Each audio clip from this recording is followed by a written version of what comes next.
पास पैसा है, यदि अडानी जैसे आपके पास मित्र हैं, यदि मीडिया को आपने खरीद के रख लिया है, तो हो सकता है कि सत्य परेशान हो, लेकिन सत्य पराजित नहीं होगा। सत्ता में बैठा है, जिसकी ईडी सीबी उसकी खुद, सीबीआई उसकी खुद की है, पुलिस उसके इशारों पे काम करती है। तो अब आप बताइए कि जो व्यक्ति अकेले खड़ा है और कन्याकुमारी से कश्मीर तक पैदल उसने नाप दिया और उसके बाद गोदी मीडिया ने उनका चेहरा नहीं दिखाया, तो आप बताइए कि सच की राजनीति कौन कर रहा है? भारत जोड़ो को लेकर, लेकिन भाजपा को ये बात नहीं पता कि ये सच के लिए लड़ने वाली पार्टी है, ये देश की आजादी की लड़ाई लड़कर आई है। मैं वकील हूँ और मैं ये कहना चाहती हूँ कि इस देश के संविधान को बचाने की आवश्यकता है। केवल चुनाव जीतने की मंशा से आप इसके साथ आप इस देश के न्यायालयों को, इस देश की ईडी को, सीबीआई को, सबको ताक पे रख दें, ये चीज हमें मंजूर नहीं है। तो संविधान बचाने के लिए आज कांग्रेस की प्रदर्शन करें। तो इसके आगे जो कानूनी कार्रवाई होगी, वो लड़ाई होगी, वो कैसे लड़ी जाएगी? देखिए क्या हो, देखिए जो लड़ाई है वो कांग्रेस में जो वकील है, बहुत सारे सीनियर वकील हैं, पूरी लीगल टीम है, सबके साथ सबका ओपिनियन लेकर एक पूरी स्ट्रैटेजी तय की जाएगी। लोअर कोर्ट का फैसला है सूरत का, इसके बाद हाई कोर्ट जाया जाएगा, जरूरत पड़ेगी तो सुप्रीम कोर्ट जाया जाएगा। लेकिन जो लड़ाई है वो अब केवल न्यायालयों में नहीं लड़ी जा सकती, उस लड़ाई को लड़ने के लिए अब हमें सड़कों पर उतरना पड़ेगा। तो आज यहाँ पर देश देश के कोने से जो युवा आया है वो इसलिए आया है, ना सिर्फ इसलिए कि हमें राहुल गांधी जी, राहुल गांधी जेल जाएंगे, राहुल गांधी जेल जाएंगे, जेल जाएंगे नहीं जाएंगे वो हमारे नेता हैं, लेकिन जब वो सच की लड़ाई लड़ रहे हैं तो हम सब पीछे नहीं रह सकते। हम सड़क पर उतरे हैं शांतिपूर्ण तरीके से अपनी आवाज को बुलंद करने के लिए और ये संदेश तानाशाह के कानों तक पहुंचाने के लिए। यदि आपको लगता है कि सच की आवाज को, वो कह रहे, बीजेपी कह रही है कि एक जाति को उन्होंने टारगेट किया है। आपने स्टेटमेंट सुना है? जिन लोगों को ये बताया जा रहा है कि उन्होंने पिछड़े वर्ग का अपमान किया है, मेरा ये निवेदन है कि उनका स्टेटमेंट सुने।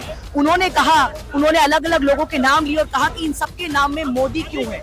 उन्होंने ये नहीं कहा कि सारे मोदी चोर हैं। तो अब तो भाजपा का ये काम हो गया है कि भारत जोड़ो यात्रा के बाद और भारत जोड़ो की यात्रा की सफलता के कारण जो जन सैलाब उमड़ा है उसे कहीं ना कहीं परेशान होकर अब वो हर बात को प्रोपेगेंडा की तरफ ले रहे हैं, हर बात को जो है वो घुमाने फिराने की कोशिश कर रहे हैं। लगातार जिस तरह से अब राहुल गांधी के जो कांग्रेस मुख्यालय था बुलडोजर चल गया वहाँ पे और बिजली पानी सब बंद कर दिया गया। अब तो देखिए भाजपा को लगता है कि हम यदि प्रेशर बनाएंगे तो राहुल गांधी जी समेत बाकी लोग डर जाएंगे, लेकिन भाजपा को ये बात नहीं पता कि ये सच के लिए लड़ने वाली पार्टी है, ये देश की आजादी की लड़ाई लड़कर आई है, ये अंग्रेजों से लड़ी। भाजपा ये भी कहती है कि झूठ की राजनीति करते है कांग्रेस। क्या झूठी राजनीति है? जैसे कि एक उदाहरण दीजिए, क्या उदाहरण की राजनीति?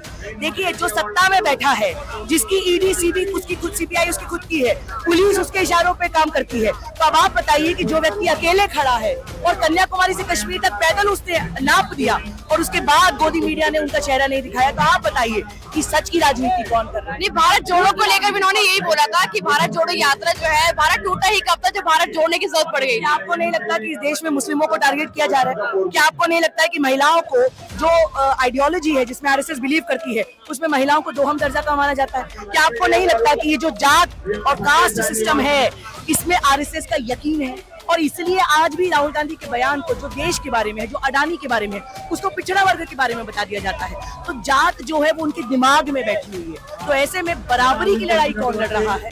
और जो टूटने की बात है, इस देश का जो सामाजिक ताना बाना धर्म के नाम पे तोड़ा जा रहा है, जात के नाम पे तोड़ा जा रहा है। लेकिन अगर भाजपा तोड़ रही है तो 2019 में भी वो दोबारा एक बार फिर से बहुमत से आ गई थी, 2024 में भी कह रहे हैं कि हम बहुमत से आने वाले। यदि आपके पास पैसा है, यदि अडानी जैसे आपके पास मित्र हैं, यदि मीडिया को आपने खरीद के रख लिया है, तो हो सकता है कि सत्य परेशान हो, लेकिन सत्य पराजित नहीं होगा।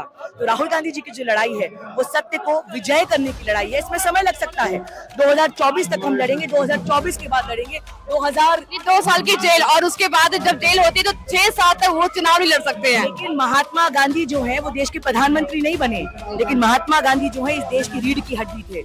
आज राहुल गांधी जी ने जो अपना सर्वस्व छोड़ने का निर्णय कर लिया है, उनका जो वक्तव्य है वो बड़ा साफ है कि वो सदन के अंदर रहे या वो सदन के बाहर रहे, वो सांसद रहे या सांसद नहीं रहे, वो सच की लड़ाई जो है उसको लड़ते रहे। लेकिन लगातार भाजपा ये भी कहती है कि इन दिनों में लगातार जितने भी स्कैम हुए हैं वो गांधी की जब उनकी जो पार्टी थी, जो कांग्रेस पार्टी थी, उस समय हुए हैं।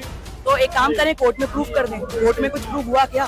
जब वो राहुल गांधी जी के खिलाफ में मानहानि के केस में लोकल सेशन कोर्ट से केस जितवा सकते हैं, तो इस देश में इतने बड़े स्कैम हुए हैं और राहुल गांधी के नाम पे हुए, तो कोर्ट जाके प्रूफ क्यों नहीं करवा लेते?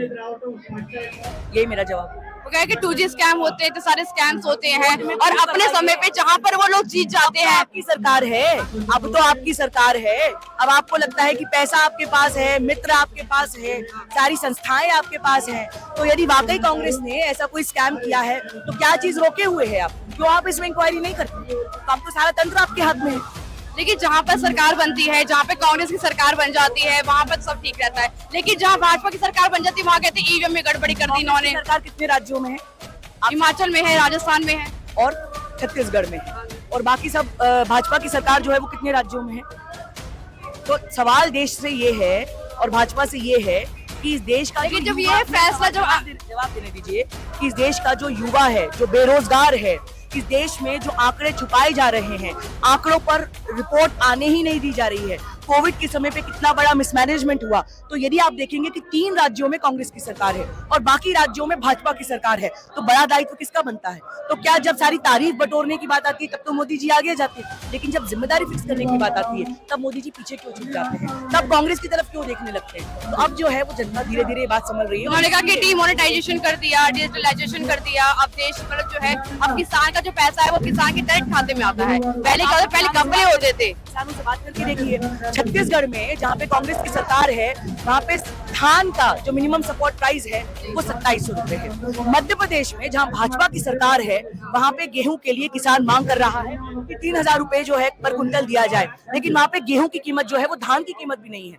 तो पूरे देश को इन सवालों का जवाब देना पड़ेगा। धन्यवाद।